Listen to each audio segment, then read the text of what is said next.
नमस्कार, मनी गुरु की इस खास पेशकश में आप सभी का स्वागत है। मैं हूं स्वाति रायना। आज के मनी गुरु के इस खास शो में हम आपकी टैक्स की कई उलझनों को दूर करने की कोशिश करेंगे और खास तौर पर टैक्स की नई रेजोल्यूशन स्कीम पर हम चर्चा करने वाले हैं।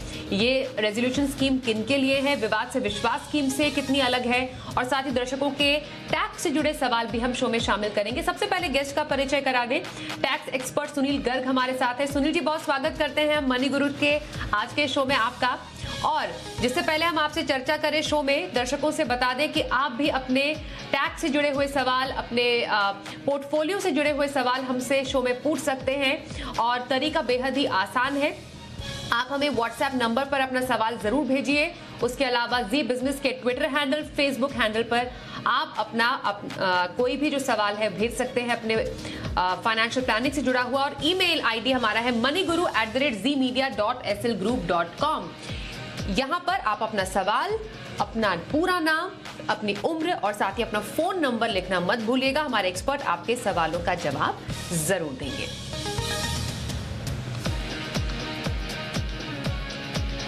तो सबसे पहले सुनील जी, आपसे जानना चाहते हैं कि टैक्स के पचड़े में कोई फंसना नहीं चाहता। पेनल्टी और मुकदमेबाजी अगर शुरू हो जाए तो इसमें कौन ही फंसना चाहेगा। इसलिए इसी को लेकर ई डिस्प्यूट रेजोल्यूशन स्कीम को नोटिफाई किया गया है। सबसे पहले मैं आपसे स्कीम के बारे में समझना चाहती हूँ।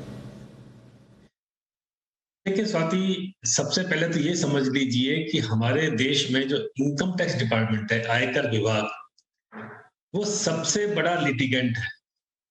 सबसे ज्यादा मुकदमे आयकर विभाग में ही होते हैं और एक जो डाटा अवेलेबल है उसके हिसाब से 4,83,000 मुकदमे पेंडिंग थे। ये मैं डाटा दे रहा हूँ 2019 का। और लगभग 8 लाख करोड़ रुपए का टैक्स उसमें पचड़े में फंसा हुआ था। और आपको ये बात पता होगा कि जब भी कोई टैक्स की असेसमेंट होती है, आपने रिटर्न फाइल की, उसके बाद मान लीजिए आयकर अधिकारी को लगता है कि आपने गलत रिटर्न फाइल की है या आपने किसी इनकम पर टैक्स नहीं दिया है या आपने कोई गलत पर्टिकुलर दे दिया, कोई गलत इंफॉर्मेशन दे दी है, तो उसके लिए आपको नोटिस दिया जाता है। और असेसमेंट के टाइम अगर आयकर अधिकारी को लगता है कि आपने अपनी इनकम को कम बताया, छुपाया, बचा लिया टैक्स को, तो वो आपको टैक्स लगा देते हैं, आपकी वेरिएशन कर देते हैं, इनकम को ऐड कर देते हैं। लेकिन जब आयकर अधिकारी आपको इनकम पे ऐड करेगा तो स्वाति, केवल आपको इनकम टैक्स नहीं देना होता उसके ऊपर, आपको उस पर इनकम टैक्स जो बना वो देना है 30% या जो भी दर है। उसके अलावा उसका ब्याज देना होता है। और ये बात यहाँ पर खत्म नहीं होती, उस पर पेनल्टी भी लगाती है सरकार और प्रोसिक्यूशन भी लॉन्च करती है। अब क्योंकि आपको अगर ये सब लगना है तो आप असेसी जो आयकर दाता है वो अपील में जाता है, मुकदमेबाजी करता है। तो सरकार ने इन सब पचड़ों से बचने के लिए एक स्कीम लेकर आए हैं और जिसकी घोषणा माननीय वित्त मंत्री जी ने फाइनेंस एक्ट 21 बजट 21 को पेश करते वक्त की थी। और उसी स्कीम को अभी पिछले दिनों 5 अप्रैल 2022 को नोटिफाई किया है और इसका नाम रखा है ई डिस्प्यूट रेजोल्यूशन स्कीम। अब इसका नाम ई रखा, इसका मतलब है कि ये ऑनलाइन होगा, सारा कंप्यूटर जनरेटेड सिस्टम होगा और आप मुकदमों से और पेनल्टी से दो बातों की छूट दी है। आप पर प्रोसिक्यूशन नहीं होगा और आपको पेनल्टी लेवी नहीं होगी अगर आप इस स्कीम के अंतर्गत आते हैं। तो ये स्कीम है, ये नया एक सरकार ने आपको मौका दिया है अपनी मुकदमेबाजी बचने के लिए और ये स्कीम अब नोटिफाई हो गई है, आप उसका फायदा उठा सकते हैं। लेकिन ठीक है, आपने कहा कि इस रेजोल्यूशन स्कीम का फायदा उठा सकते हैं टैक्स के पचड़ों से बचने के लिए और इसको नोटिफाई भी कर दिया गया है। लेकिन ये जानना जरूरी है, क्या ये हर करदाता के लिए है या फिर कुछ ही टैक्स पेयर्स के लिए इस ई डिस्प्यूट रेजोल्यूशन स्कीम को रखा गया है? इसके बारे में थोड़ी सी और जानकारी दीजिए सुनील जी। देखिए स्वाति, हमारी माननीय वित्त मंत्री जी ने जो ये टैक्स रेजोल्यूशन स्कीम लाए हैं, इसमें बहुत सारे राइडर लगा के लाए हैं। पहली बार हमने बड़ा अच्छा और बड़ा रेलिवेंट सवाल पूछा कि ये विवाद से विश्वास स्कीम की तरह नहीं है जो कि 2020 में आई थी। ये स्कीम बहुत छोटे दायरे में है, ये छोटे करदाता के लिए है, जो स्मॉल टैक्स पेयर उनके लिए है। और इसमें 2 कंडीशन लगाई है सरकार ने। कंडीशन नंबर 1 कि आपकी जो रिटर्न इनकम है, जो आपकी टैक्सेबल इनकम थी, टोटल इनकम थी, वो 50 लाख रुपए से कम होनी चाहिए, 50 लाख रुपए तक होनी चाहिए। और दूसरी कंडीशन जो मुझे समझ में नहीं आई है कि इतना दायरे को छोटा इतना क्यों कर दिया, इतनी स्कीम को इतना छोटा क्यों बनाया। केवल वेरिएशन ऑफ इनकम 10 लाख रुपए तक होनी चाहिए, यानी जो असेसमेंट आपकी हुई वो अगर 10 लाख तक वेरिएशन है, मान लीजिए आपने 35 लाख रुपए की रिटर्न फाइल की थी और इनकम टैक्स आयकर अधिकारी ने उसमें 10 लाख रुपए की एडिशन की है, 45 लाख रुपए की असेसमेंट कर दी है, तब आप इस स्कीम का फायदा उठा सकते हैं। अदरवाइज इस स्कीम का फायदा आप नहीं उठा सकते हैं। बड़े समझने वाली बात है, दायरा बहुत छोटा है, केवल उन्हीं टैक्स पेयर्स के लिए है जो ये दोनों कंडीशन पूरी करेंगे। और एक और कंडीशन है बहुत इंपॉर्टेंट, बड़ी महत्वपूर्ण, इसमें कुछ लोगों को मौका ही नहीं मिलेगा अगर आप ये दोनों कंडीशन भी पूरी करते हैं। लेकिन जो एक्सेप्शन दे रखे हैं, यानी अगर मान लीजिए आपके यहाँ सर्च हुई है, रेड हुई है, उसमें आपकी एडिशन हुई है, आपको मौका नहीं है, या आपने कोई फाइनेंशियल क्राइम ऐसा किया हुआ है, कोपे फोसा वाला है, या बेनामी प्रोहिबिशन बेनामी ट्रांजैक्शन एक्ट में आप फंस गए हैं, तब भी आप इस स्कीम का फायदा नहीं उठा सकते। इसलिए स्कीम में जाने से पहले आपको बहुत ध्यान से उसको पढ़ना चाहिए कि कौन एलिजिबल है और कौन एलिजिबल नहीं है। बिल्कुल, तो एलिजिबिलिटी क्राइटेरिया है, उसको समझना जरूरी है। जैसे जैसे हम इस टॉपिक पर बात कर रहे हैं सुनील जी, कई सवाल भी हमारे पास आ रहे हैं। हम कोशिश करते हैं सबके सवालों के जवाब भी शो में शामिल करने की। लुधियाना से रघुबीर सिंह हमें सवाल पूछ रहे हैं। सबसे पहले उनका सवाल लेते हैं सुनील जी, और इनका इनफैक्ट आयकर विभाग से नोटिस से जुड़ा हुआ ही सवाल है। ये कह रहे हैं कि 2016-17 में इन्होंने इनके बैंक खाते में 1 करोड़ रुपए का लेन देन हुआ था। अब जब लेन देन हुआ तो फिर टैक्स डिपार्टमेंट ने इनको भेज दिया नोटिस। अब नोटिस तो भेज दिया, लेकिन इन्होंने नोटिस का जवाब नहीं दिया। अब हुआ यह है कि इतने सालों के बाद आयकर विभाग ने इन पर 70 लाख रुपए की टैक्स और पेनल्टी लगा दी है। अब ये हैरान है कि इतने पुराने मामले में भी जो टैक्स विभाग है, आयकर विभाग है, इन्हें नोटिस भेज सकता है। देखिए स्वाति, जो रघुवीर जी की परेशानी है वो बहुत सारे लोगों की परेशानी है। एक धारा है 148 140 है, और उसमें पहले 7 साल का टाइम हुआ करता था कि आप 6+1 6 year from the end of the assessment year तक डिपार्टमेंट आपको नोटिस दे सकता था। लेकिन जब बजट 2020 आया तो उसमें क्या किया कि उसको घटाकर 3 साल कर दिया था कि आप 3 साल तक हम आपको नोटिस देंगे। लेकिन उसमें फिर एक राइडर था, राइडर ये था कि अगर 50 लाख रुपए से ज्यादा आपकी एसेट है या रिस्क मैनेजमेंट स्ट्रेटेजी के थ्रू आप आ रहे हैं, तो फिर हम आपको नोटिस दे सकते हैं 7 साल तक। तो पहली बात तो ये कि ये 7 साल वाले पोर्टफोलियो में आ गए, और इसलिए उनको वित्त वर्ष 15-16 या 16-17 जो वित्त वर्ष है उसका नोटिस इनको आ गया। अब इनके साथ क्या हुआ है कि उस साल में डीमोनेटाइजेशन हुआ था 8 नवंबर 2016 को। आपको पता होगा जब पुरानी करेंसी को हमने डीमोनेटाइज कर दिया था, तो हो सकता है इनके बैंक अकाउंट में ट्रांजैक्शन हुई हो और इनको एक नोटिस आया होगा। लेकिन उन्होंने गलती ये की है, 148 का जो नोटिस आया उस नोटिस का इन्होंने जवाब नहीं दिया। जब जवाब नहीं दिया तो सरकार ने, आयकर अधिकारी ने क्या किया कि इनकी उस पूरी इनकम को, उस पूरे जो डिपॉजिट्स थे, जो बैंक से इंफॉर्मेशन आई थी। और साथ ही एक बात ध्यान रखना, जैसे हम हर शो में डिस्कस करते हैं कि सरकार के पास इंफॉर्मेशन हर तरफ से आ रही है, बैंक से आ रही है, म्यूचुअल फंड से आ रही है, डीमेट अकाउंट से आ रही है, और बहुत सारे सोर्सेज से सरकार के पास इंफॉर्मेशन आ रही है। अब चूंकि उन्होंने जवाब नहीं दिया तो बेस्ट जजमेंट असेसमेंट के केस में कर दी, और इनको टैक्स और पेनल्टी और इंटरेस्ट, पेनल्टी नहीं लगाई होगी पर टैक्स और इंटरेस्ट लगाकर भी 70 लाख रुपए का डिमांड निकाल दिया। इनको करना ये चाहिए कि आपके पास एक मौका है, आप अपील में चले जाइए, क्योंकि आप इस स्कीम में तो आ नहीं सकते। जो हमने आपको बताया था कि आपकी जो स्कीम है उसमें तो छोटा टैक्स पेयर है, क्योंकि आपकी वेरिएशन 10 लाख से ज्यादा हो गई, तो आप इस स्कीम में नहीं आ सकते। आपको सीआईटी अपील के पास अपनी अपील फाइल करनी होगी, और आपको उस बैंक अकाउंट में जो खाते में आपका लेन देन हुआ है उसको आपको पूरा रूप से एक्सप्लेन करना पड़ेगा कि ये मेरे पास पैसा कहाँ से आया, मेरे पास कहाँ गया, तभी आप बच सकते हैं। अदरवाइज आपको टैक्स और इंटरेस्ट के अलावा पेनल्टी भी लगेगी। ओके, तो रघुबीर जी को जो पुराना नोटिस है उसका जवाब देना पड़ेगा, और 30 दिन के अंदर अंदर रघुबीर जी आपको कमिश्नर को अपील करनी है इसकी। लेकिन फिर भी कुछ लोग पूछ रहे हैं सवाल कि कितने पुराने तक नोटिस, इनका तो मामला 2016-17 का है, लगभग कितना पुराना नोटिस आयकर विभाग आपको भेज सकता है? देखिए ये बहुत ही टिपिकल सवाल है, अगर मैं कहूँ 3 साल, वो भी सही नहीं है। अगर मैं कहूँ 10 साल, वो भी सही नहीं है। देखिए, आयकर विभाग ने क्या कहा जब अमेंडमेंट की फाइनेंस एक्ट 21 में कि हम 3 साल तक के आपके नोटिसेस 3 साल पुराने केस हम खोलेंगे और उससे पहले जो टाइम लिमिट थी वो 7 साल की थी, 6+1। लेकिन जब ये अमेंडमेंट आई तो उन्होंने 6+1 को खत्म कर दिया। उन्होंने कहा 3+1 और 10 साल तक, यानी 10 साल पुराने मामले भी आपके खोले जा सकते हैं। और साथियों, आपको ध्यान होगा, पहले अगर आपके फॉरेन एसेट हुआ करती थी, यानी अगर विदेश में आपकी कोई धन संपत्ति है, उसके मामले 16 साल तक भी सरकार खोल सकती थी।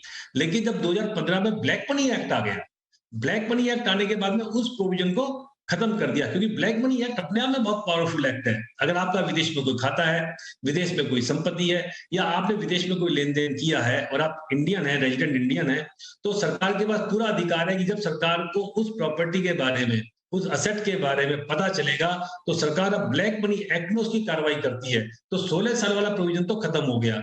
अब 2 प्रोविजन है, 3 साल और 10 साल। 10 साल किस केस में खुलेंगे? 10 साल के लिए कहा सरकार ने कि अगर आपकी जो इनकम एस्केप हुई है, या जो आपने डिक्लेयर नहीं की है, अगर कोई असेट है या कोई एक्सपेंडिचर आपने कर दिया पहले 50, या कोई आपकी बुक्स में एंट्री आई हुई है 50 लाख रुपए से ज्यादा, 50 लाख रुपए ज्यादा कोई असेट आपकी नहीं है, आपने डिक्लेयर की, आपने कोई इनकम डिक्लेयर नहीं की, आपने कोई खर्चा किया जो डिक्लेयर नहीं किया, या आपने कोई लोन की एंट्री कर रखी है जिसको आपने डिक्लेयर नहीं किया या जिसको एक्सपेंड नहीं किया, तो सारे के सारे मामले धारा 148 में सरकार को 10 साल का मैंडेट मिल चुका है। यानी 10 साल पुराने रिकॉर्ड भी आपके मंगवा सकती है, असेसमेंट कर सकती है उसका। हम्म। तो 10 साल पुराने मामले भी खोलकर टैक्स पेयर्स को नोटिस भेजा जा सकता है। ये एक जिस्ट में सुनील जी की बात का हम जवाब समझ लेते हैं। मैं टैक्स जो ई डिस्प्यूट रेजोल्यूशन है उस पर आपसे एक बात समझना चाहती हूँ सुनील जी, कि अगर कोई आयकर दाता इस स्कीम का फायदा उठाना चाहता है, तो ऐसा तो नहीं उसे फिर आयकर विभाग के चक्कर काटने पड़ जाएंगे? नहीं स्वाति, इस स्कीम में सबसे बड़ी खूबसूरती यही है कि आपकी कोई भी हियरिंग जाकर फिजिकल अपीयरेंस नहीं होनी है, और इसका नाम सरकार ने इसलिए ई डिस्प्यूट रेजोल्यूशन स्कीम रखा है। और पहली बात, एक बात और बताता हूं मैं आपको, ये स्कीम ना होकर ये एक्ट का ही पार्ट बना दिया है सरकार ने। आपको एक फॉर्म दिया है 34BC, और 1,000 रुपए की फीस के साथ आप उसको अप्लाई कर दीजिए उस कमेटी के सामने।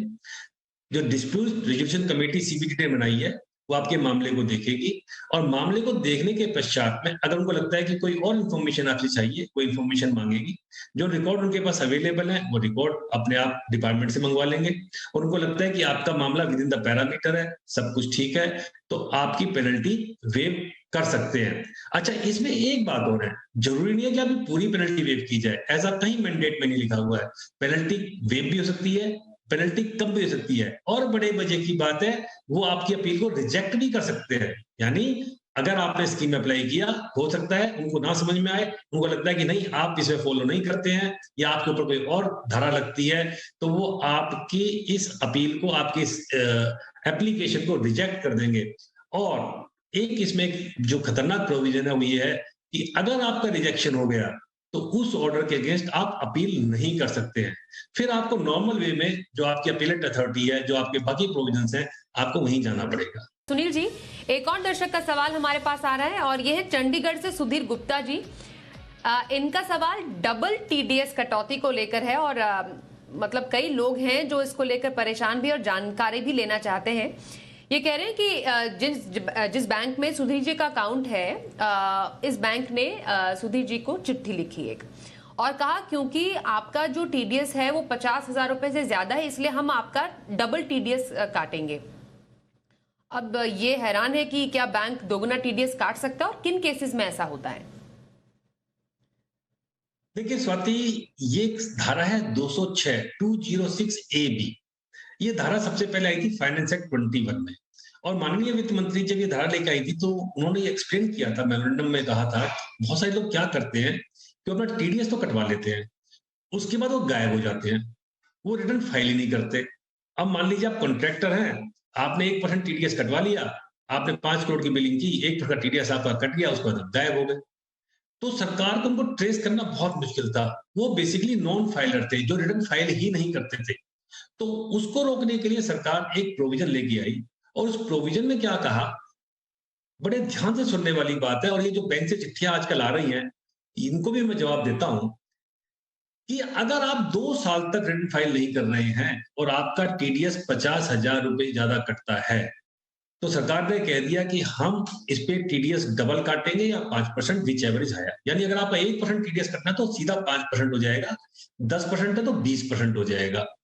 और उसका जो पर्पस था वो ये था कि जो नॉन फाइलर हैं उनको एक पेनलाइज करना। पहले 2 साल की लिमिट दी थी कि 2 साल रिटर्न फाइल ना की हो किसी ने, और एक सॉफ्टवेयर दिया था जिसमें डिटेक्टर, यानी बैंक है या कोई व्यापारी है, अगर वो टीडीएस काटता है तो वो जाके पैन नंबर डालेगा, वो चेक कर लेगा कि इसकी रिटर्न फाइल है कि नहीं है। लेकिन फाइनेंस एक्ट 22 में एक काम और कर दिया सरकार ने, वो कर दिया, उस 2 साल को घटाकर 1 साल कर दिया। यानी अगर आपने 1 साल भी रिटर्न फाइल नहीं की और 50,000 रुपए ज्यादा आपका टीडीएस कटता है, तो अब टीडीएस डबल काट सकते हैं। लेकिन बहुत सारे बैंक चिट्ठियां डाल रहे हैं अपने, जिनका उनको टीडीएस काटना है, जिनके डिपॉजिट्स उनके पास में है, लेकिन वो चेक नहीं कर रहे हैं कि वो नॉन फाइलर है या फाइलर है।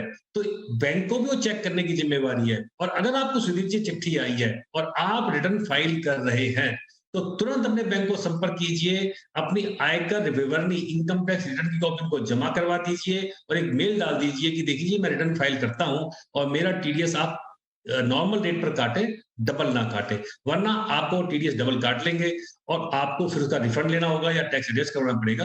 तो आप बैंक से संपर्क कर सकते हैं। बिल्कुल। रिफंड की क्योंकि आपने चर्चा की सुनील जी, एक छोटा सा सवाल फेसबुक पर हमारे पास आ रहा है, चाहती हूं कि बहुत संक्षिप्त में इसकी जानकारी दे। संजीव दाना जी कह रहे हैं हमें फेसबुक पर कि इनके अकाउंट नेम में कुछ गड़बड़ी होगी जिसके चलते इनका रिफंड अब तक प्रोसेस या मतलब क्रेडिट हो नहीं पाया इनके अकाउंट में। अब ये रिफंड री इशू रिक्वेस्ट भी नहीं डाल पा रहे हैं, अभी रिटर्न रिवाइज कैसे कर सकते हैं? नहीं, इसमें रिटर्न रिवाइज करने की जरूरत नहीं है दाना साहब आपको। अगर आपका कोई मिसमैच है, मान लीजिए आपका अकाउंट में या पैन नंबर में वो मिसमैच है, तो आप पोर्टल पर जाइए, लॉगिन कीजिए, उसको ठीक कर लीजिए। अगर वहां भी ठीक नहीं होता है तो आप ई ग्रीवियंस में चले जाइए, अपनी ग्रीवियंस डाल दीजिए। बहुत जगह क्या है स्वाति कि जहां पैन कार्ड में, आधार कार्ड में नाम आपके अलग अलग है, तो आपको पहले उस मिसमैच को भी दूर करना होगा, या आपका बैंक अकाउंट डिटेल अगर सही नहीं है तो आपको उसको ठीक करना होगा। फिर भी आप ठीक नहीं कर पाते हैं पोर्टल पर जाकर, तो आप सीधा जाइए और ई ग्रीवियंस डाल दीजिए, या आपने जुडिशियल असेसिंग ऑफिसर के पास एक मेल डाल दीजिए या उससे मिल लीजिए, वो आपकी परेशानी को दूर कर देगा। ओके, चलिए अब एक बात बताइए, ये ई डिस्प्यूट रेजोल्यूशन स्कीम तो नोटिफाई कर दी गई है सीबीडीटी की तरफ से। एक स्कीम विवाद से विश्वास भी आई थी, आपने इसका जिक्र जरूर किया। उस स्कीम का रिस्पांस कैसा रहा था? हालांकि उसकी मियाद तो खत्म हो चुकी है, लेकिन क्या फायदा हुआ था उस स्कीम का, और क्या हम डिस्प्यूट रेजोल्यूशन स्कीम का उसका एक एक्सटेंशन समझें? देखिए स्वाति, जैसे मैंने बताया कि सरकार ने खुद माना था लोकसभा में कि हमारे 5 लाख के करीब मुकदमे पेंडिंग हैं, और जिसमें 8,83,000 करोड़ का टैक्स पेंडिंग है, डिस्प्यूट में पड़ा हुआ है। तो सरकार ने कहा कि हम मुकदमों को कम करने के लिए बहुत स्कीम लाए थे, विवाद से विश्वास तक। उसका बहुत बड़ा पैमाना था, बड़ी वाइडर स्कीम थी। उसमें कहा था कि अगर 31 जनवरी 2020 में आपका कोई भी मुकदमा, कोई भी अपील पेंडिंग है, चाहे वो सीआईटी अपील के पास है, चाहे आईटीटी के पास है, चाहे हाई कोर्ट में है, चाहे सुप्रीम कोर्ट में है, चाहे असेसी ने कर रखी है, चाहे डिपार्टमेंट ने कर रखी है, आप उस स्कीम का फायदा उठा सकते हैं। और उसमें सबसे बड़ा बेनिफिट क्या था स्वाति, कि आपको ब्याज भी सरकार ने माफ कर दिया था, पेनल्टी भी माफ, प्रोसिक्यूशन माफ, और ब्याज भी आपको नहीं लगाना था। केवल आप टैक्स का अमाउंट दीजिए, और अगर आपकी खाली पेनल्टी की अपील है तो केवल 25% जमा करवा दीजिए, आपको कुछ करने की जरूरत नहीं थी। और वो स्कीम सबके लिए थी, बहुत बड़ा दायरा था। सरकार बहुत जोर शोर से स्कीम लेके आई थी, और सरकार को उम्मीद थी कि हमें कम से कम 1 से 1 लाख करोड़ का टैक्स उसमें हम वसूल लेंगे। कोरोना आ गया, सरकार ने उसकी डेट भी बढ़ाई, उसको बढ़ाते बढ़ाते 31 मार्च 2021 तक लेकर आए और सरकार को अल्टीमेटली 53,000 करोड़ उस विवाद से विश्वास स्कीम में आए। और जो आपने सवाल पूछा कि क्या विवाद से विश्वास और इसको हम कंपेयर कर सकते हैं, मुझे लगता है उसको कंपेयर नहीं कर सकते हैं। उसका बहुत बड़ा, बहुत वाइडर था। ये सरकार ने एक प्रयास किया है ई डिस्प्यूट से कि छोटे टैक्स पेयर के साथ हम एक्सपेरिमेंट करके देखते हैं और अगर ठीक हो गया तो हम इसको आगे बढ़ाएंगे। अगर इसको कंपेयर करना चाहते हैं स्वाति, तो एक सेटलमेंट कमीशन हुआ करता था हमारा। इस सेटलमेंट कमीशन को सरकार ने बंद कर दिया। ये सेटलमेंट कमीशन को बंद करके सरकार एक डिस्प्यूट रेजोल्यूशन स्कीम लेके आई है और ये स्कीम का कोई टाइम लिमिट नहीं है। जैसे विवाद से विश्वास की स्कीम थी या उससे पहले वॉलंटरी डिस्क्लोजर था, उसकी स्कीम, उसके एक टाइम लिमिट थी। ये एक ओपन स्कीम है क्योंकि एक्ट ने एक धारा डाल दिया 245 MA, उसके अंतर्गत चलेगी, तो ये कंटिन्यूसली चलेगी आपके पास हमेशा। और अगर कोई टैक्स पेयर इस स्कीम के अंदर आ ही नहीं रहा, मतलब एलिजिबल है ही नहीं, फिर भी किसी तरीके का कोई डिस्प्यूट है और नोटिस आ जाता है या किसी भी तरीके का कोई उनको परेशानी है, तो इस डिस्प्यूट को सॉल्व करने के लिए ऐसा टैक्स पेयर कहां पर जा सकता है? देखिए स्वाति, हमारे इनकम टैक्स एक्ट में जब असेसमेंट हो जाती है, आपको टैक्स लगा दिया, आपको पेनल्टी लगा दी, तो उसके बाद में हमारे पास एक पूरा मैकेनिज्म है। तो पहली जो अपीलेट अथॉरिटी होती है उसको कहते हैं सीआईटी अपील, यानी आप पहली अपील 30 दिन के अंदर अंदर सीआईटी अपील के पास में कर सकते हैं। आपको सीआईटी अपील ने ऑर्डर दिया, आपको लगा नहीं मेरे साथ न्याय नहीं हुआ, मुझे पूरा न्याय नहीं मिला, तो सेकंड अथॉरिटी थी इनकम टैक्स अपीलेट ट्रिब्यूनल। आप 60 दिन में वहां पर भी अपील कर सकते हैं जब आपको ऑर्डर आ जाए सीआईटी अपील का। और थर्ड जो अथॉरिटी है वो हाई कोर्ट है। अगर कोई क्वेश्चन ऑफ लॉ है तो आप हाई कोर्ट में जा सकते हैं। आप हाई कोर्ट से भी संतुष्ट नहीं हुए तो जो सबसे बड़ी अदालत है हमारी, सुप्रीम कोर्ट ऑफ इंडिया, आप वहां जाकर भी रिलीफ ले सकते हैं। तो 4 लेयर का हमारा सिस्टम है किसी भी डिस्प्यूट को रिजोल्व करने का। अगर आप इस स्कीम में नहीं आते हैं, जो आपका जो नॉर्मल कोर्स है इनकम टैक्स आयकर एक्ट में जो दे रखा है, आप उसका फायदा तो ले ही सकते हैं। बिल्कुल, एक और सवाल शामिल करते हैं शो में। वडोदरा से संजय कुमार जी हमें सवाल लिख रहे हैं सुनील जी, कि जैसा हम सबको मालूम है कि अब इस बार बजट 2022 में 80EEA की जो छूट होती थी नए मकान पर जो लोन लेते हैं, उसको एक्सटेंशन नहीं मिला, उसकी मियाद आगे नहीं बढ़ाई गई। अब ये कह रहे हैं कि इन्होंने शायद 31 मार्च 2022 से पहले 80EEA का बेनिफिट लिया था, तो अब ये कंफ्यूज है कि क्योंकि अब इसको एक्सटेंड नहीं किया गया है तो ये जो छूट थी इन्हें ये मिलती रहेगी। और साथ ही मैं थोड़ा सा आपसे चाहूंगी लोगों की समझ के लिए कि ये बेनिफिट किस प्रकार से आगे कंटिन्यू हो पाएगा और कैसे ये होम लोन पर छूट फायदेमंद है। देखिए स्वाति, सबसे पहले तो आप ये समझने की कोशिश करते हैं कि जो 80EEA की छूट थी वो एक एडिशनल बेनिफिट था होम लोन में। आपको जो नॉर्मल बेनिफिट मिलता है वो धारा 24 में मिलता है, जो 2 लाख रुपए की छूट आपको मिलती है हाउसिंग लोन की, और जो सब लेते हैं। सरकार ने नए मकान को बढ़ावा देने के लिए एक स्कीम लेके आए थे 80EE, पहले एक स्कीम हुआ करती थी, बाद में फाइनेंस एक्ट 19 में 80EEA आया था और ये कहा था सरकार ने कि अगर आप 1 अप्रैल 2019 से 31 मार्च 2022 के बीच में आप मकान परचेज कर रहे हैं, लेकिन इसमें 3 कंडीशन थी कि वो जो मकान है वो 45 लाख से ज्यादा नहीं होना चाहिए, आपका पहला मकान होना चाहिए, वो फर्स्ट टाइम आप होम बायर होने चाहिए, और आपने किसी फाइनेंशियल इंस्टीट्यूशन से लोन लेना चाहिए जो कि इस पीरियड में 1 अप्रैल 2019 से 31 मार्च 2022 में आपको मिलना चाहिए। तो लोगों को एक तो कंफ्यूजन है कि क्या हमको पूरा होम लोन की छूट बंद कर दी है? नहीं बंद की है जी। धारा 24 में 2 लाख की छूट आपको मिलती रहेगी। ये 1.5 लाख का एडिशनल बेनिफिट था जो जिसका सनसेट क्लॉज आ गया था 31 मार्च 2022 को, उसको बंद कर दिया गया है। दूसरा, लोगों को लगता है कि अगर मैंने क्योंकि 21-22 फाइनेंशियल ईयर में कोई चीज ली थी, ये मकान लिया था, लोन लिया था, उसकी छूट मिलेगी या नहीं मिलेगी? उसकी छूट आपको पूरी मिलेगी और वो एक एडिशनल बेनिफिट है। 2 लाख प्लस 1.5 लाख यानी 3.5 लाख रुपए तक का अगर आपका होम लोन पे इंटरेस्ट है, लेकिन वो किसी फाइनेंशियल इंस्टीट्यूशन से अप्रूव्ड फाइनेंशियल इंस्टीट्यूशन होना चाहिए। एक बात और याद रखनी है, धारा 24 में जो आपको छूट मिलता है 2 लाख का, वो लोन चाहे फाइनेंशियल इंस्टीट्यूशन से हो, बैंक से हो या किसी रिलेटिव से भी हो, प्राइवेट पार्टी से हो, तब भी छूट मिलती है। 80EA की छूट केवल बैंक या फाइनेंशियल इंस्टीट्यूशन के लोन पर ही मिलती थी, बाकी छूट नहीं मिलती थी। जी, तो संजय जी, होपफुली आपको अपने सवाल का जवाब मिल गया होगा। पुराने लोन पर आपको फायदा आगे भी मिलता रहेगा। फिलहाल समय इतना ही, इसलिए और ज्यादा सवाल फिलहाल शामिल नहीं कर पाएंगे। फिलहाल सुनील जी, आपका धन्यवाद करते हैं शो में शामिल होने के लिए। पर हाँ, आप अपना सवाल हमसे पूछना चाहते हैं तो हमें जरूर आप अपना सवाल लिखकर भेजिए अपने नाम के साथ, अपने मोबाइल नंबर के साथ।